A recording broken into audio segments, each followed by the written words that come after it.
How's it going, everybody? It is Monday, August 17th, 2026. I am here at Balboa Park, west side of the park, the lovely grassy area, sitting on a bench, and you know what that means. It's book club time. Stephen King, The Wastelands, Dark Tower 3. Just finished it a couple days ago, and I am here to talk about it and give my rating. I've also got an itch on my face, apparently. So sit back, relax. I am nice and tanned after my excursion to SeaWorld yesterday. So if I looked a little more handsome today, that's why. All right, so this is the third Dark Tower novel from Stephen King. His big, long epic about Roland, the gunslinger, who is traveling through, what is this world called? Midworld? Or is that just a part of the world? I'm not quite sure. But anyways, it's his journey to get to the Dark Tower. In the first book, he met this boy, Jake, and he's chasing the Man in Black. Jake ends up dying at Roland's hand, and because that's the only way he can get to the Man in Black. Cut to the next novel, The Drawing of the Three. We are introduced to two new characters. Eddie, he is a heroin addict who Roland inhabits by walking through a door, and he ends up bringing Eddie over to the world that he inhabits. Meets another woman named Susanna, who is a paraplegic. Her legs were basically cut off when she was pushed onto a train platform and by a psychopath. And he also brings her into the world with him, and she has a split personality. She also is a woman named Odetta, who is the strong part of her, whereas Susanna is the weak part. And by the end of the novel, they've kind of merged into one being, so she has the best parts of both Susanna and Odetta. That is kind of a bridge to this next novel, which takes place just shortly after the events of The Drawing of the Three. Roland, Susanna, and Eddie are still on their way to the Dark Tower, but they are kind of lost. The world, I was going to call it Midworld, is very large and confusing to get around, and they end up in the beginning of the novel getting attacked by this giant like bear robot or cyborg. It's like part bear, part machine. And they kill it, and Roland realizes that it is considered a guardian of a portal. Apparently the Midworld has portals that go all around it, and they intersect in this, like if you were to follow the straight line of where a portal comes out, it like connects to the center of Midworld, which in the center of Midworld is the Dark Tower. So now they know, okay, we just found a portal, now we can just follow this straight line all the way to the Dark Tower.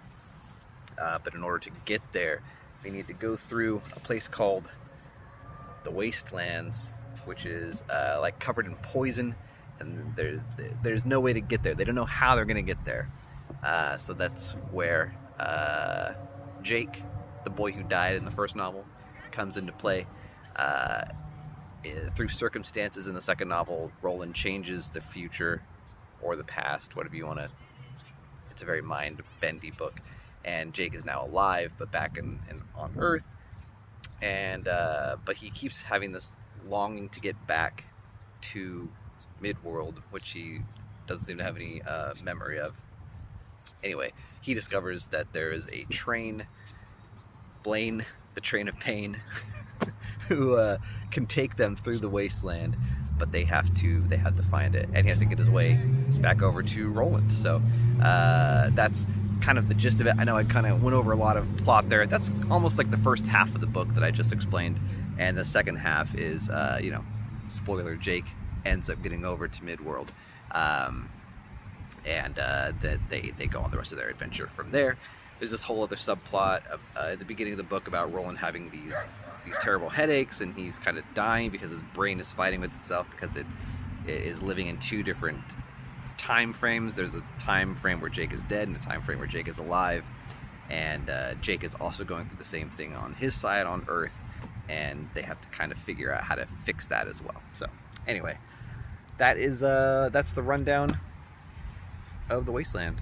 Okay, so the first Dark Tower novel, called The Gunslinger, one of my favorite Stephen King books. It is a pure action adventure film in novel form. It is fast-paced. I think I read it in like 3 days. I got through it so quick. It was not super short, but not long, and it was just so much fun. It was just a big Western sci-fi fantasy adventure all rolled into one, and just absolutely loved it.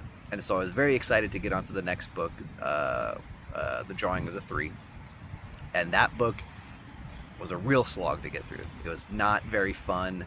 Like I said, you get introduced to these two new characters, Eddie and Susanna, and in that book, Roland spends most of the time like sick, like he's got some disease. He's been attacked by these creatures who've like cut off some of his fingers and toes, and he's like dying. And so you spend a lot of time with Eddie and Susanna and Odetta, and they just took away from what made the first book fun. It was very much more talky and philosophical and just kind of boring. Next, Wasteland. Sorry, I'm readjusting my seat. This is kind of a mix of both. It's got a lot of action story elements to it. A lot of, Roland is back. He's fine now, except for his little headaches. But for the most part, he is back to being kind of a main character, although Eddie and Susanna are clearly, the like the co-leads, like the three of them. This story is about the three of them, and I'm not sure how much further they go into the Dark Tower, but I have a feeling that they are the three most important characters in this book, and then Jake adds a fourth. So you do still spend a lot of time with Eddie and Susanna, and they're fine characters, but I prefer when Roland is around, because he is far more interesting than these two are. So how does this stack up? Better than Drawing of the Three, not as good as The Gunslinger. Can we just get right down to it? My rating. What is my rating? Remember, the scale is S tier is the top, F tier is the lowest. This is a B tier book. Not one of my favorite Stephen King novels, but it's not bad. It's got a lot of fun elements. They end up in this. Really, the most interesting part of the book is the last kind of, I guess, like third of the book. They get to this big city that's kind of like it's kind of hinted at that maybe it's New York far into the future, or in another dimension, whatever you want to call Midworld, or whatever this place is called. And it is kind of, there's these two gangs that kind of like fight over it. They call them the Greys and the Pubes. The Greys are like older people, and the Pubes are younger people. But they've been fighting for so long that the Pubes are now kind of old too. It's whatever. It's just the names they gave each other over time. Anyway, while they're there, they come across the leader of the Greys. His name is the TikTok Man, and he's like a really kind of cool villain, and he's like obsessed with like learning about how there's like all these computers in the basement of this building that they live in, and he doesn't know how they work because it's technology from centuries ago, and he wants Roland and his group to teach him how to work the computers, but they're not going to. Anyway, yeah, he's just a really evil, scummy dude, and something happens to him, and you think that he's gone, but then right at the end he comes back. Spoiler. And I'm pretty sure the Man in Black is the one who kind of brings him back. He gets shot. I'll say it. Sorry, TikTok Man gets shot. He dies. But somebody who I believe is the Man in Black brings him back to life. And I have a feeling that they are going to be, hopefully, the antagonist moving forward in the next book. Yeah, so that's pretty much it. I don't know if I have much more to say about The Wastelands. As much as I enjoyed it, it was kind of I'm not going to sit here and tell you every plot point because that would just make this video boring. It's just stuff happens, but none of it is necessarily super memorable. The stuff with the bear in the very beginning was very cool, and there's the stuff in the city at the end is neat. Blaine, the Train of Pain, is pretty funny. It's this train who's basically, the train's an a-hole, and it likes talking like John Wayne a lot for some reason. I don't know. It's interesting. It's fun. It's a fun time. And the train is almost like, has like the mentality of like a child, and it gets very like upset and angry with Roland and his team, his friends, their quartet, as they call themselves, and constantly begging. He's really into riddles. Like he wants them to tell them riddles all the time, and so yeah, it's Roland apparently is like the master of riddles, because all gunslingers must know like every riddle, because it helps keep their minds like sharp, and it makes them think about things like fourth dimensionally, to take a phrase from Back to the Future. And so he's like the perfect guy to like, find Blaine, the Train of Pain, and all that. So, but yeah, just a little unremarkable, a little unmemorable. I have a feeling that as I get towards the end of these Dark Tower books, which I believe there are 6 or 7, I'm gonna remember like the best moments from each one. So I'll remember some good moments from this, but like overall as a story, like if you just read it on its own, you might not necessarily dig it. And it ends on a cliffhanger, which is funny. So the amount of time between Dark Tower 1 and 2 was like 3 years, and then the time between 2 and 3 was like 2 years. But the amount of time between Dark Tower 3 and Dark Tower 4 was 6 years. And this ends, like I said, on a pretty significant cliffhanger. So I can't imagine being a fan of Stephen King and having to wait 6 years for the follow-up to this cliffhanger. So anyway, next up on the reading docket is Needful Things. That is the next Stephen King novel that I am getting into. It is the conclusion to the kind of Castle Rock series of stories. The Sheriff Pangborn, Alan Pangborn, he was in The Dark Half.